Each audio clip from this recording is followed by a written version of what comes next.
I'm Ben Bowns, I'm goalie for Great Britain. And I'm Brine, another goalie for Great Britain. And this is Tea with the Brits. Or coffee. Yeah, coffee, yeah. So you guys are goalies, often called the drummers of the team, but maybe a lead guitarist for you, Lucas. That would be my thing, yeah. I always like to tell people I was in a band in high school. Sometimes I'd be lead guitar, sometimes rhythm guitar, and I guess it's probably one of the more prominent instruments you'll hear like during a song. So you got to make sure you're always on time, and like I said, it's a little bit like being a goalie. The whole band kind of relies on it, and if you don't sound great, well, then the song won't sound good. So When I was at school, I used to have to play the recorder. That was about it. That was about it. That's kind of like goaltending as well. If you don't know what you're doing, you just throw your body at it, and it looks like you're doing it right.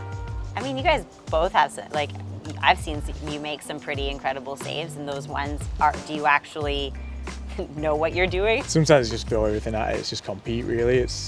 I kind of got brought up through an era in Britain where you didn't get taught much technique, so you have to compete like really hard just to make saves. So obviously now the technique comes into it, but I'm still not as clean as like Lucas is or whatever. So you have to find different ways to make saves, and goalies do sometimes tend to try and stay into their technical areas when I think sometimes they need to come out of it a little bit just to make a save. And like we were speaking about it on the ice this morning, weren't we? yeah.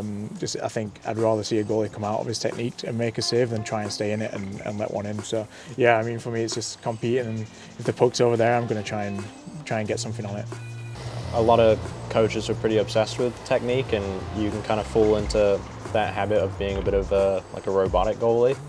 And so for me, it was kind of the opposite, where I almost had to learn how to, find that desperation and that compete to make those saves that you're really not supposed to. But those are the type of saves that can win you a game or save your team. So you do need to do that as well. Do either of you do anything, I guess, special or unique to learn creativity and translate that to playing? I think for me it's along those lines. Is I try to shut off from hockey as much as I can when I'm away from the rink. Goalies especially do have to be creative sometimes.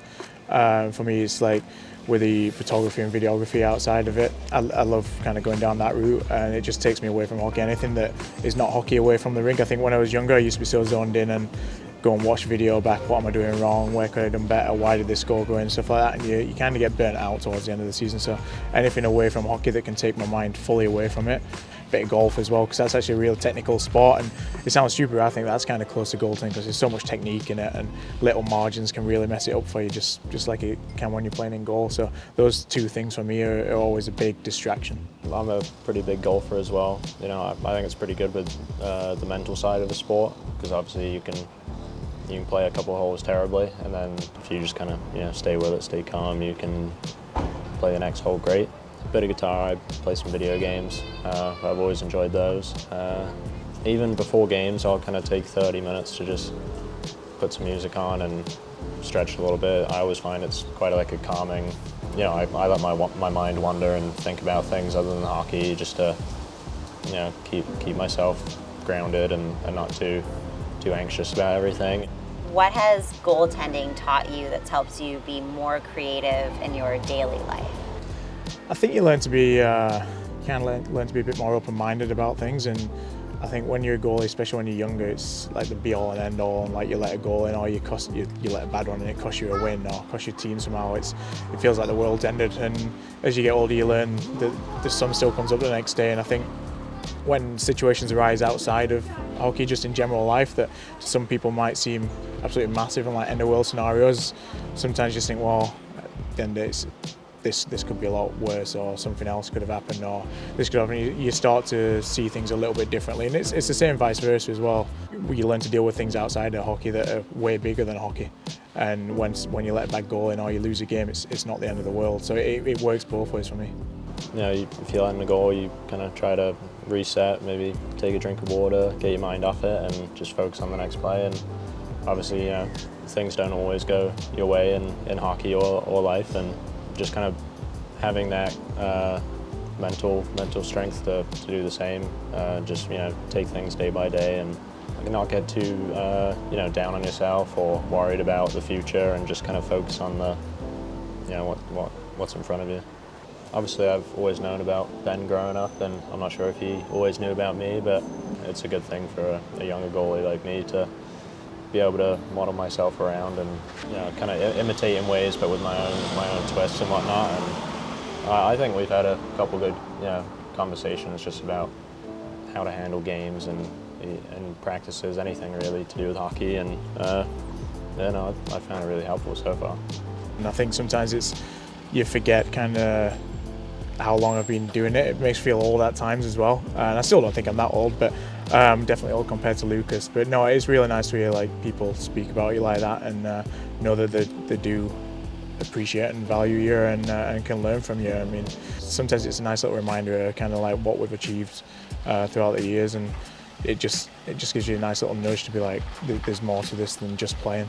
You always, as a kid, you always think, yeah, I want to play, I'm going to be in the NHL and this and that. And I learned, kind of realised pretty early on that as a Brit, you're not going to make the NHL. It's hard enough to get into the elite league, never mind outside of the elite league. So the elite league became my #1 target. I made that, and then from there I was like, right, let's try and get to Europe. And obviously, what happened with GB and what we did in Belfast and Budapest and then Slovakia, obviously that helps lift your profile massively, and it was nice that a couple of teams did take that chance, and I got to live out a dream really, and it's been pretty awesome. And sometimes you kind of look back and think, oh, like you've come a long way from a 6-year-old in Sheffield, if that makes sense. So yeah, it's been pretty cool. It's been a fun ride, and hopefully there's a few more years left. I think there's a lot more education now available. There's a lot more resources available to you, stuff like that, people that know what they're on about, rather than just saying, oh, do this, when really they've got no kind of background in it. But we, like my generation, definitely came up through a weird area where we've got the young guys coming through that have got everything that we've kind of had to learn. They've been brought up with that, but then we also had the generation before us that didn't really do any of that at the same time, so you kind of had to transition between it all, and to be able to compete with the younger guys coming through now, you have to look after yourself way better than what maybe the older guys did when we were coming through. And I think that's maybe why you see the bit more longevity in people these days. And I mean, I kind of got a little bit kind of depressed when I hit my 30th birthday, because I was thinking, God, I've only got another like 4 or 5 years on the downslope now, and now you get playing. If I'm honest, I feel better than I've ever in my life. Like when I was younger, I used to be a bit heavier and a bit fatter, and a bit of hip pain here and there, and ankle pain or whatever, just playing the position. Whereas now, touch wood,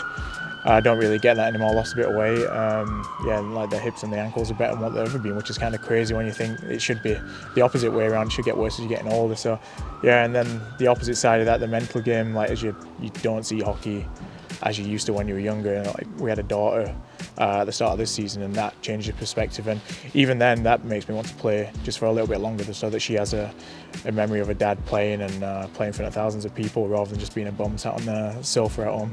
I think maybe the youngest guy on the team, I think, and just to kind of be recognised as a young goalie that has the potential to play at this sort of level, and do what Ben has done over the past however many years, it means a lot to me, and it's definitely a motivating factor for me to just keep getting better and work hard every day, and that one day I could be playing in front of 15,000 people. It's awesome to think about, and yeah, I just want to keep going really.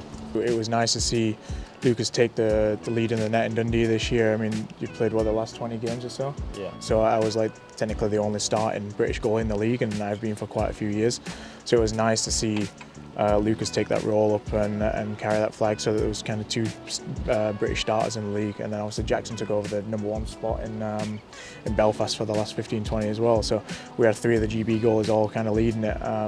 I think for me this year we obviously it was a new experience for me, having the daughter and everything, like I touched on earlier at the start of the season, and missed the first 2 games, went all through pre-season not missing a game, and then got to the first season and my wife's water broke, so I missed the first 2 games, and obviously you have to adapt to like slightly less sleep, a different schedule. The big thing for me is just kind of how much I enjoyed being around the rink, much more, kind of appreciate it more, and how much I was able to switch off a bit more away from it and focus on her and focus on family life rather than just hockey. Yeah, it's going to be trying to take that into next year as well. Cheers. Cheers. Cheers. Cheers.